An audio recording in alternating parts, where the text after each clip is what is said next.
Invité, la série des invités. Nous recevons pour vous Monsieur Prince Epengue. Bienvenue. Merci. Vous allez bien? Très bien.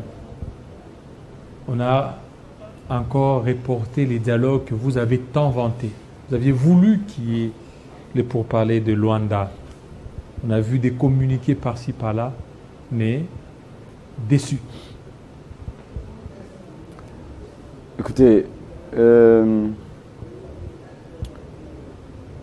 nous étions dans un pays où tout va bien, où il y a des institutions fortes, il y a des dirigeants patriotes, intelligents et souciés de tout ce qui se passe, de tout ce qui accable les populations, mais exiger un dialogue. C'est parce que nous avons quitté la normalité. Voilà pourquoi nous avons demandé, nous, au sein de la coalition Lamuka, au sein de la DD Congo, qu'il y ait un dialogue entre Congolais pour que nous puissions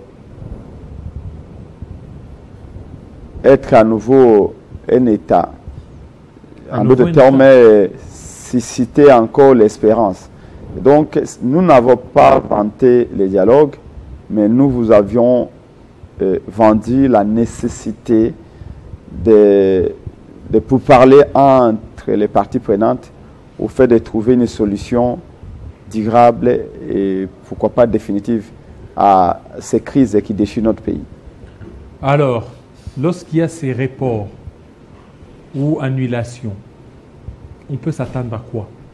À la poursuite de la guerre ou à la poursuite des négociations? Il faut faire tout pour qu'il y ait quand même des négociations par rapport à ça. À ce qui nous concerne, nous, la MOCA, je crois que notre position, elle est claire.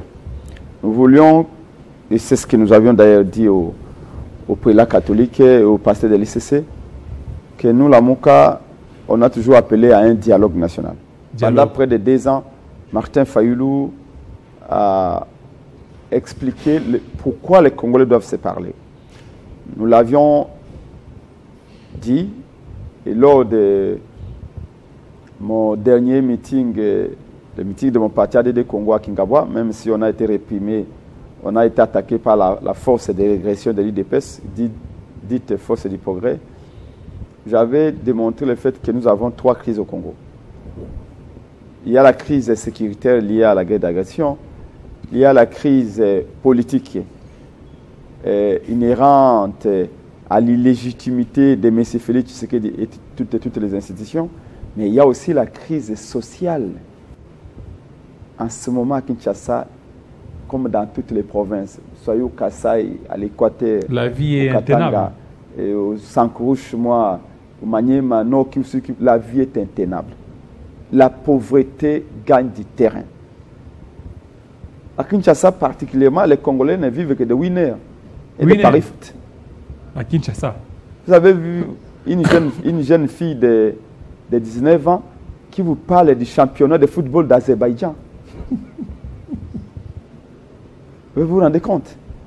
Un policier, un roulage Azerbaïdjan, championnat de football, même moi qui ai joué au foot, je ne connais pas, mais une jeune fille de 19 ans, parce qu'il doit jouer au foot, il doit jouer au pari foot. 21, 24. 21, 21. 21. Tout le monde, même le roulage, vous parlez de 21 pendant qu'il régule la circulation routière. Un roulage, vous croyez à 12 heures qu'il est parti en pause, ou qu'il est parti jouer au winner. Tout le monde, même les professeurs d'université, les extramuros, pour compléter son salaire modique de 1200 $, est obligé de jouer au winner. Un médecin, les infirmières, surtout dans les hôpitaux, à 12 heures, ils vont jouer au winner. Dans un pays où 80% de la population est en train de carrément compter sur les paris sportifs, ça veut dire l'état de la dégradation du tissu économique, les caractères signifiant même la rémunération. À défendre même les winners, les jeux. Mais bien sûr, parce que pour eux, ce n'est pas un passe-temps maintenant, c'est un gagne-pain.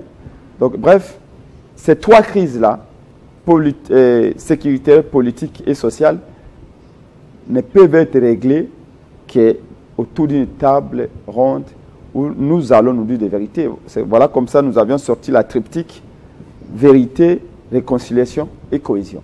Maintenant, ce qui devait se passer à Luanda, pour nous, c'est le premier pas qui allait nous amener dans la table, et laquelle table nous souhaitons voir l'Église catholique, la première du pays, et l'Église SCC. Et comment ça allait se faire les choses. Comment ça allait se faire? Bon. Parce que déjà Luanda qui est là, donc Luanda devait se dessaisir, tester l'Église catholique.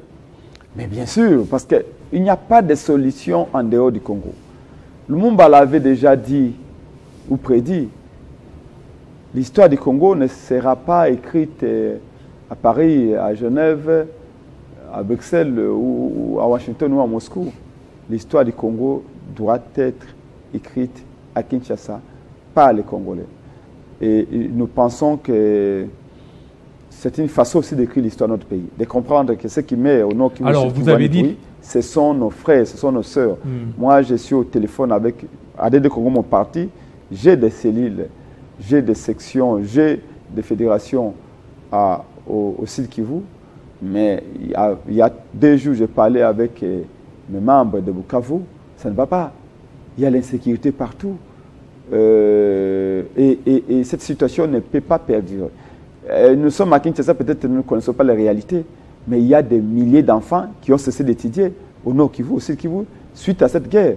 Il y a des parents dont les enfants de 3-4 ans, certains sont en Ouganda, d'autres sont au Rwanda, ils ne savent pas réunifier les familles.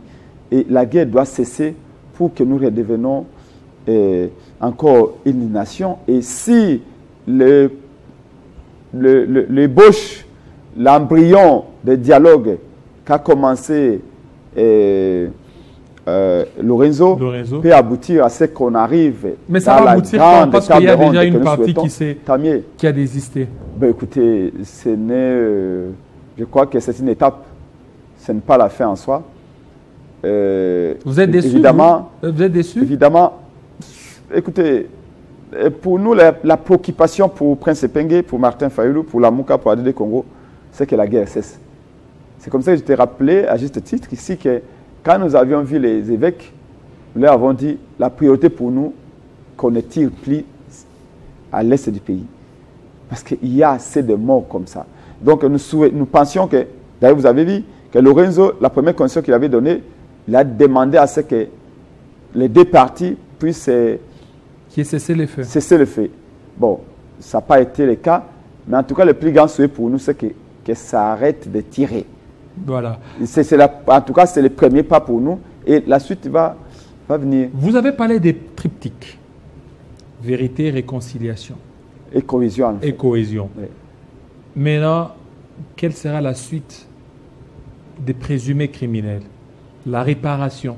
Vous ne tenez pas compte de ça?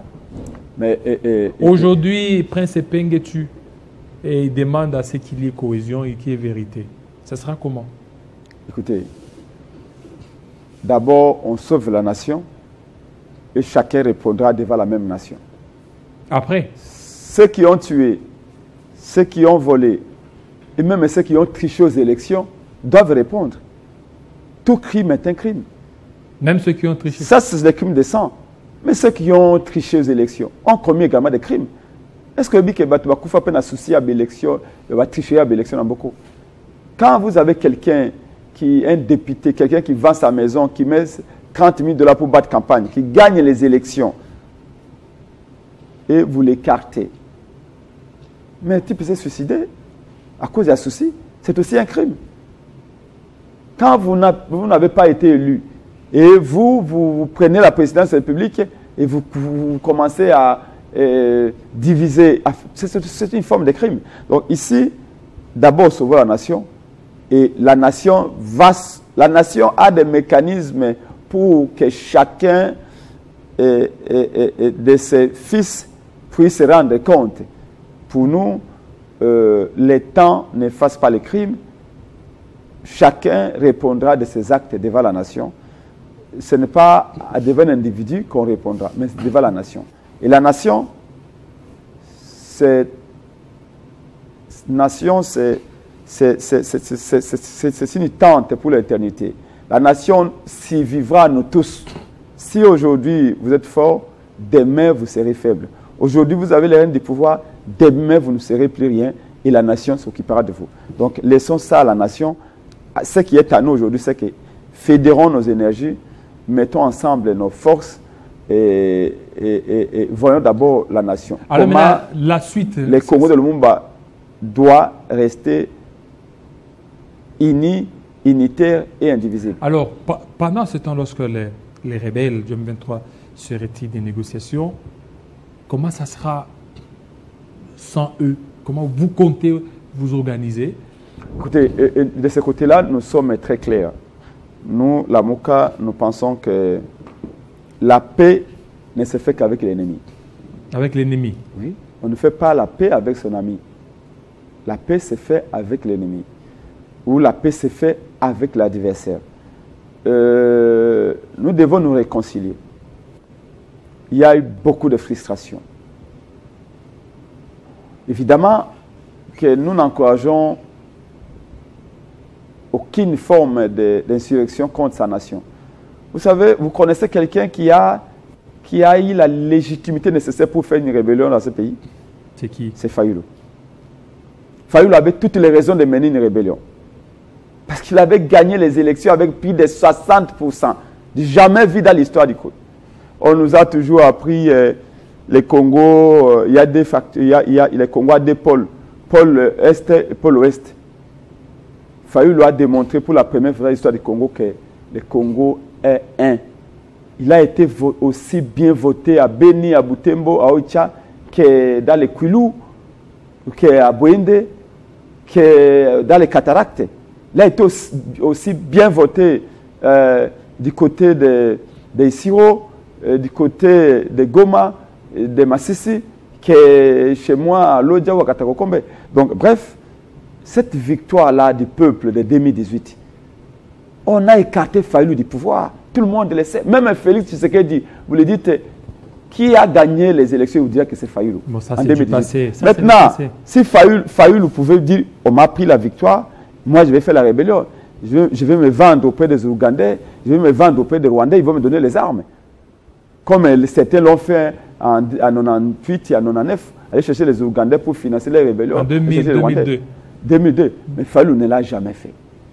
Nous, la MOCA, nous ne l'avons jamais fait. Vous croyez que nous, on n'a pas de tripes aussi pour aller faire la rébellion? Vous croyez qu'on n'a pas le courage nécessaire pour aller toucher les armes? On ne l'a pas fait.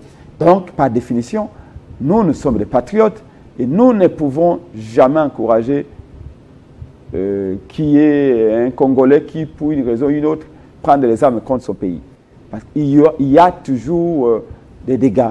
Et nous régresserons toujours. La rébellion ne peut pas avancer un pays. La rébellion ne peut que régresser un pays. Maintenant, ce qui devait arriver est arrivé. Qu'est-ce qu'on fait? Il faut chercher une solution. La solution, c'est que maintenant, il faut qu'on écoute tout le monde. On écoute tout le monde. Et en écoutant tout le monde, on comprendra les motivations de tout le monde et on va proposer des solutions. Là où on fédère les intelligences, la lumière ne peut que jaillir. Et nous avons la ferme conviction que dans les cadres que les catholiques et les CC ont dressés, même si aujourd'hui Félix Tshisekedi instrumentalise les églises de réveil, enfin certaines églises de réveil, pour combattre l'initiative salvatrice des catholiques et des CC, nous continuerons à croire. Et moi, Prince Epenge, je peux vous assurer, comme le peuple, en ce moment, je suis en train de faire des matinées politiques dans toutes les communes avec mon partage des Congo. La population congolaise, ou le peuple congolais, à 90% est d'accord avec le dialogue SNCO-CC. Pourquoi? Parce que, Félix Tshisekedi est incapable de protéger les Congolais. Félix Tshisekedi a mis le paix matin à Misso. Donc on ne peut plus le laisser conduire le pays, sinon il nous amène à l'abîme. Donc la solution, c'est qu'on se met autour de la table, qu'on discute, que le linge sale se lave en famille, même si les linges deviennent trop sales, on ne peut plus les laver, on peut les jeter. Et c'est quoi l'issue? Mais là, nous pouvons encore les laver, se dire des vérités. Et c'est là qu'il y a une catégorie de gens qui doivent demander pardon à la République. Ceux-là doivent avoir le courage de demander pardon à la République pour tout ce qu'ils ont commis comme crime. Et les crimes, il n'y a pas que ceux qui ont pris les armes. Les crimes, c'est aussi ceux qui ont les règnes du pouvoir actuellement, qui sont arrivés par des voies détournées et qui exercent le pouvoir avec arrogance et tout. Alors, maintenant, c'est quoi l'issue de ces dialogues? Le partage des postes? 1 plus 4, 1 plus 5, 1 plus 8? La paix. Hein? La paix. La paix, oui, mais... Et sans la paix, on ne peut rien construire, on ne peut rien envisager. Fayoulou aurait été proposé au poste de Premier ministre, entre Fayoulou et Kabound. Est-ce que quand vous regardez Fayoulou très bien, quand vous le regardez, peut-être que vous votez à Fayoulou bien té. Quand vous entendez Fayoulou à la radio, vous voyez quelqu'un là, dans ce régime ici, qui va donner des ordres à Fayoulou. L'intelligence qui est dans cet homme-là. Vous voyez quelqu'un dans ce régime-là qui va dire à Fayoulou que Ndege Malembankulu va faire ceci. Donc Ndege va faire ceci. Tu sais que Moutoala Sakanzela va obéir Manaye. Moi, à un moment donné, Zama Kamsu Bino Bokamwaka, mais Ngana Mona Bino un peu bizarre. Obi Kemboa, Akamakobe Singa ya Loketo. Ya Kingote. Quand vous suivez Fayoulou, quand il s'adresse à la nation, quand vous écoutez la pertinence, la profondeur et toute la connaissance qu'il étale là, parce que peut-être vous n'en profitez pas beaucoup. Bolingara, ceux qui m'ont Koufi, beaucoup m'ont regretté. Le Mumbaza souté, beaucoup m'ont regretté. Mubutaza souté, beaucoup m'ont regretté. Kaka Mokolo Fayoulou a causé souté, Bolobi, ah, Moutouana, ceux qui ne peuvent pas qu'il chance, Wana, va diriger, n'a transformer le pays. Vous voyez, donc, écoutez, moi, vos spéculations là de Fayoulou, il y en a aussi qui disent, Epenge, gouvernement Union nationale, Tomori Kombo, non, nous ne sommes pas là, ce n'est pas le pouvoir. Pendant près de 20 ans. Ou bien ministre des Sports, Prince Epenge, ministre des Sports. Tu sais, dans le prochain ça fait gouvernement d'Union nationale. Ça fait 20 ans. Premier ministre, ça fait 20 Martin ans. Fayoulou. Ministre VPM chargé de l'intérieur. L'air est très grave pour se donner à ce type de jeu. Ça fait 20 ans que je me bats. Je ne me bats pas pour devenir ministre. Et je parle, je crois que mon grand frère Vital Kamere, que je salue en passant, peut-être en train de nous écouter, il peut vous dire, quand il m'a reçu avec Pierre-Jacques Chaloupa et mon secrétaire général du parti à l'époque, Claude Lukoussa, dans sa résidence du côté des GB, je crois que Vital Kamere en sait quelque chose. Et Pengue est un homme de valeur, un homme de principe. Non, parce qu'on a vu combattu tous les régimes. Fayoulou, il était je me bats pour devenir... Il n'est pas le Martin Fayoulou virulent. Non, je parle d'abord de moi. Oui. Ça fait 20 ans que je me bats. Je me forme. Je me taille. Je me perfectionne pour être à la hauteur du Congo que je voudrais un jour diriger. Comme disait Nicolas Sarkozy, la nation se donne mieux à celui qui la désire le plus. Je désire ce pays plus que presque tout le monde. Et donc, croyez-moi, je ne me bats pas pour devenir ministre. Ce n'est pas le petit poste de Mouyayala qui peut envie. Non. Je me bats pour devenir président de ce pays. Depuis 20 ans. Je me forme, je me discipline pour cela. Voyez-vous? Et Fayoulou s'est battu depuis des années. Il avait participé à la conférence nationale souveraine. Il avait pris une part assez importante aux travaux de la conférence nationale souveraine. Et tous ceux qui ont été avec lui s'en souviennent, comme les autres. Je peux vous le dire, Fayoulou n'a jamais été même un bourgmestre. Il a travaillé dans des grandes sociétés internationales, mais ce qu'il veut à tout prix, c'est d'avoir les rênes du pouvoir, la présidence, pour transformer qualitativement la vie des gens. Alors, Prince Epenge. Et ce n'est pas pour des petits postes là que vous voyez. Le médiateur, nous, on ne va pas sacrifier nos enfants pour devenir ministre. Voilà, le médiateur, Joao Lourenço, est-ce qu'il vous convient? Vous avez confiance en lui? Lorenzo, vous savez, il suffit seulement de jeter un regard rétrospectif. Il suffit de considérer un peu la dimension historique pour se rendre compte que l'Angola, c'est un meilleur allié. Un meilleur? Oui. Et même quand Moussa a eu des problèmes ici, il s'est tourné plutôt vers l'Angola. Nous faisons tous partie des pays de l'Afrique australe. Nous pensons que l'Angola est un peu dans ce conflit-là, en équidistance entre nous et les Rwandais. L'Angola a intérêt, l'Angola travaille en toute neutralité. Donc, évidemment, nous pouvons faire confiance à le réseau. Il n'est pas pro-pouvoir. Ces assises-là. Il ne serait pas pro-pouvoir? Je ne pense pas. Je ne pense pas. C'est quand on a vu le président Félix Tshisekedi aller vers Joao, quelques heures après, il convoque, il dit que non, il y aura des négociations. Est-ce que vous ne voyez pas que tout serait peut-être déjà bien mis en place? Félix Tshisekedi, excusez-moi pour tout vous dire, les premiers responsables de ce qui arrive, c'est Félix Tshisekedi. Il est incapable de protéger les Congolais. Je vous rappelle chaque fois que soit vous êtes chef, soit vous ne l'êtes pas. Soit vous êtes parent, ou ce n'est pas le cas. Et quand vous êtes numéro 9 de l'équipe, on attend de vous que vous marquiez des buts. Quand vous avez un numéro 9 qui ne marque pas de buts, autant en faire un défenseur. Et si, même à les reléguer au niveau de la défense, il ne peut toujours pas aider l'équipe, ah bon, alors c'est que sa place est dans les gradins. Je pense sincèrement que Félix Tshisekedi, sa place n'est plus sur le terrain aujourd'hui. Il doit retourner dans les gradins. La situation du pays actuelle, si vous regardez très bien, Félix Tshisekedi qui a accusé Martin Fayulu, qui a accusé Moïse Katumbi, qui a accusé Kabila, qui a accusé tout le monde d'être des manipulés de l'étranger, des valets de l'Occident, Félix Tshisekedi aujourd'hui attend les secours de l'Occident. Il a complètement démissionné de ses responsabilités. Aujourd'hui, il ne compte que sur l'Occident, sur les sanctions de l'Occident. Vous croyez vraiment que les sanctions de l'Occident vont tout régler dans ce pays? Quand vous connaissez l'importance géostratégique et géopolitique du Congo, avec toutes les potentialités que nous avons, vous croyez que les pays voisins nous laisseront calmes? Particulièrement les Rwandais, l'Ouganda, le Burundi? Non. Mais on voit les sanctions. Nous devons développer les intelligences pour qu'à l'interne, les Congos puissent compter sur ses propres moyens.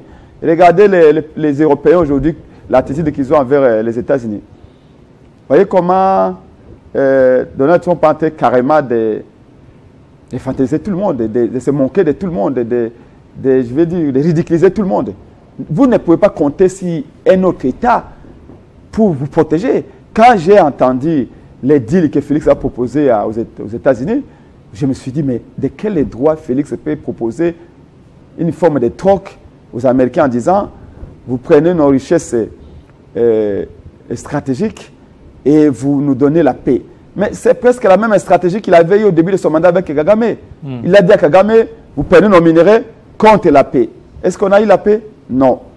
Kagame, prenez tout ce que vous voulez, mais laissez-nous tranquilles. Est-ce qu'on y est arrivé? C'est le contraire qui s'est produit. Et c'est presque la même chose. Vous croyez que les Américains viendraient ici, un Américain accepterait de prendre une balle pour vous protéger, vous, un Congolais? Mais qui peut croire à une telle chose au XXIe siècle? Et de quel droit Félix Tshisekedi devait brader, presque aliéner toute nos richesses stratégiques pour demander une aide militaire ou un appui militaire des Américains? C'est incroyable. Donc pour nous, il nous faut un nouveau chef à tête du Congo. Bon, là, pour venir avec des nouvelles politiques publiques en matière de la défense. J'ai l'impression que Félix n'en a pas. Voilà, merci. Et donc, je crois que la logique actuelle est de dire, allons-y, dans ces assises-là, nous allons parler de tout. Il n'y a pas de questions taboues. Voilà. Il faut aborder toutes les questions. Tourner les questions sur toutes les facettes, avoir toutes les parties prenantes. C'est vrai, je comprends votre difficulté de dire, oui, mais c'est-on pris les armes? Oui, mais c'est-on tué? Évidemment, nous condamnons ceux qui ont pris les armes. Ceux qui ont tué, nous les condamnons. Autant que nous condamnons ceux qui trichent les élections. Autant que nous condamnons l'attitude de ceux qui ont voulu changer la Constitution pour se maintenir au pouvoir. Donc, s'il faut dire que Bandoki Bazali, c'est que tout le monde a Zali Ndoki. Merci. Et maintenant, l'occasion est donnée maintenant aux prêtres d'aller délivrer tout le monde autour de cette table ronde-là pour que nous puissions sortir de ces gouffres. Merci beaucoup, Prince Epenge, surtout de votre passage ce matin. Merci. Alors, la dernière livraison avec Christian Kalongé. Bienvenue. Merci beaucoup Jean-David Kilolon. On va découvrir les grands titres de l'actualité.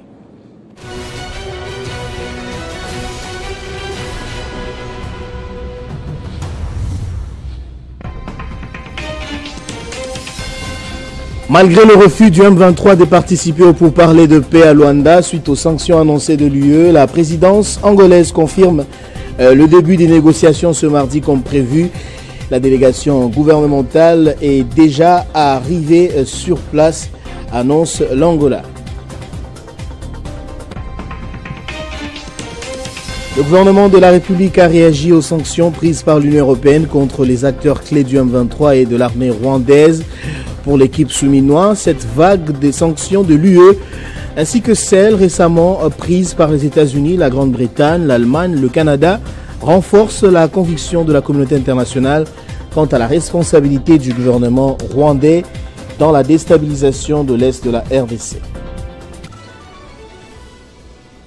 Et puis l'envoyé spécial du président américain Donald Trump, Ronny Jackson, poursuit son séjour dans la capitale. Il a échangé avec les chefs religieux de l'ASEMCO et de l'ECC, insistant sur une solution politique en lieu et place d'une solution militaire à la crise.